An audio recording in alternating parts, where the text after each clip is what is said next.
What Christophe uses in the rendition of horror films is the emotion of disgust. And he constantly disgusts us with his different, visions and insinuations. Normally horror films are about confined space. It's about a house, a castle. It's very, very rarely more than that.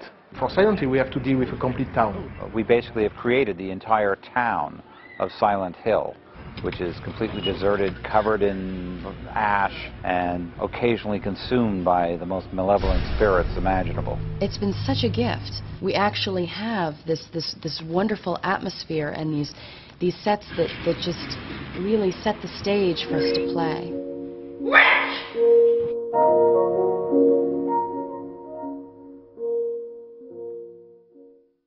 But I think it's great that it's slightly like that. Since a long time I wanted to work with Carol Spear, who's a very important production designer. She's facing it and they just bend slightly. Silent Hill is a town that has been abandoned for 30 years. The paint is peeling, the walls are crumbling. We had to show things in like 3 or even 4 variations. I mean, we had a set sometimes, other than having one look, had 3 or 4 looks. We have 4 different Silent Hill. So we have a Silent Hill as it exists now today. We have Silent Hill like it was 30 years ago. We have Silent Hill in the fog, and we have a Silent Hill when the darkness arrives and when all the nightmares and the creatures appear. Basically, there's a new set every 60 seconds. So it's a visual feast. There's constantly something new to look at. We were dealing with 106 different sets and locations in the film. It's huge. I mean, for a horror film, I think it's maybe the first time it happened. It was a real challenge to try and put all the sets together and just to create the texture. I have a passion for movies with texture, and texture just, comes with the aging of sets. So I like sets that can have some age and also some history to them. Quiet! Action! We found Silent Hill in Brantford. It was probably one of the best finds that we had found in terms of finding a location. She told us, I know a town not far away from Toronto. You will have the type of industrial look that you were looking for to build around that the universe of Silent Hill. Some of the businesses had closed out. They were going through some renovations, so a lot of sections of the whole street had closed down because they were going to renovate it. We were able to go in and redress, and basically to make it look like the town had been abandoned for 30 years. Then you have the sets in the foggy world where there's a certain benign malevolence to them. Everything's gray, there's not much color. The color is more desaturated. Everything is falling apart and dilapidated.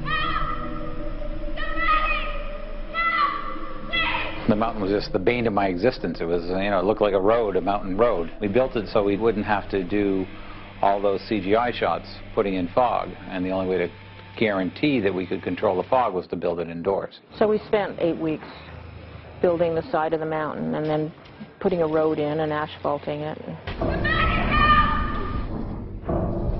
Then the darkness, everything is rusted, everything's decaying even further. It's just a world of rust and blood. And as we get further and further into the story, it goes from a very slight bit of rusting as she goes into the first set of darkness up to the hospital at the end where the walls are almost covered in blood. It's quite horrific, it's almost like a mental hospital that's covered in blood and gore, and it's just very spooky and very disturbing. Maybe get through the fake blood. I like very much the set where we have the darknesses playing around because it's a hospital, but everything is decay, everything doesn't exist except in most of your nightmare vision. The hospital was 2 sections. We had a location that we used for the upper floors of the hospital. It was actually a school that we changed into a hospital.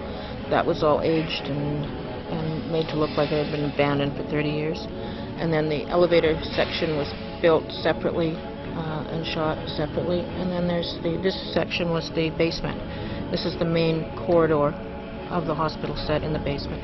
It was revamped and used to make up several different corridors within the space. They give us back our purity. Purity!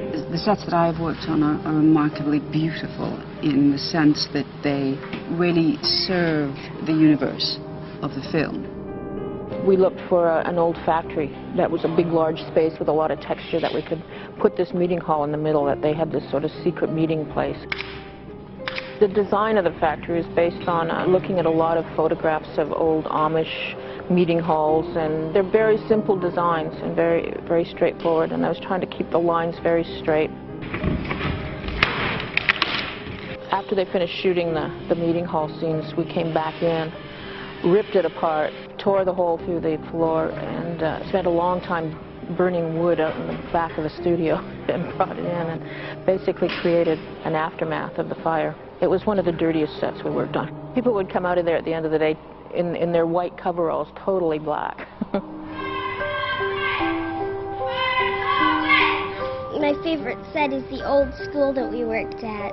And it used to be a girls' school, a real girls' school, which is good because that's what it was supposed to be. The school was interesting. It was fun to do because we cheated so much. We actually had a school location, but the actual layout of the real school and the layout of the school that we shot were two different things. And we were cheating rooms that were corridors and rooms that were supposedly off of one another. Some parts of the school were in other buildings.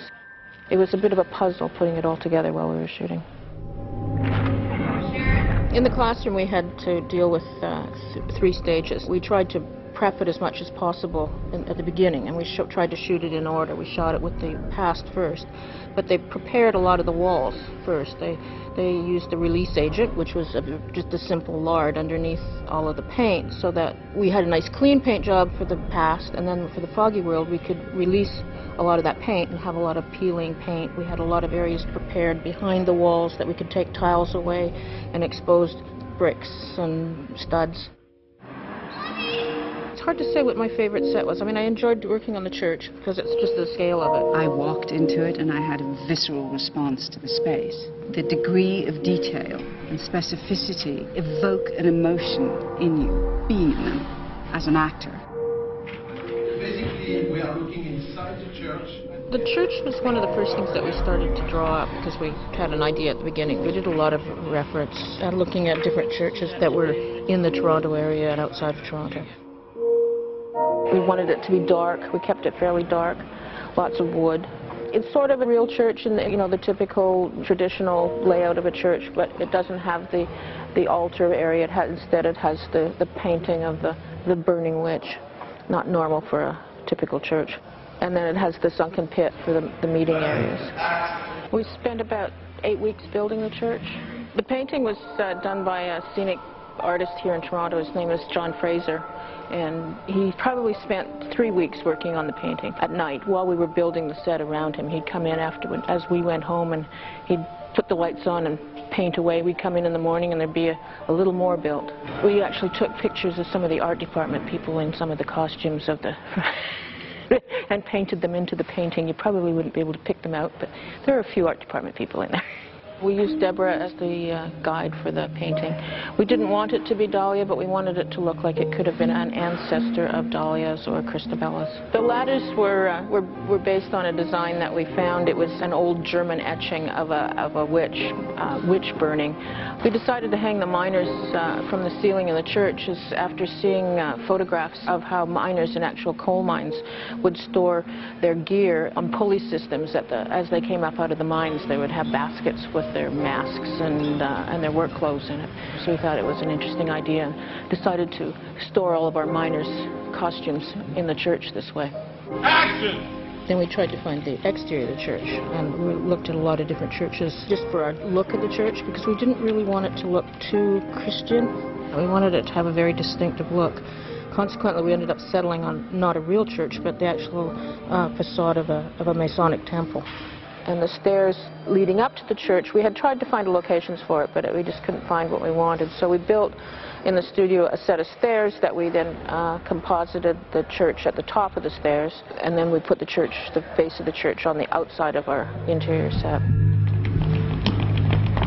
I think people are going to be surprised. People are going to be surprised by the scale of the film. And I hope that it will help to redefine a new kind of horror film.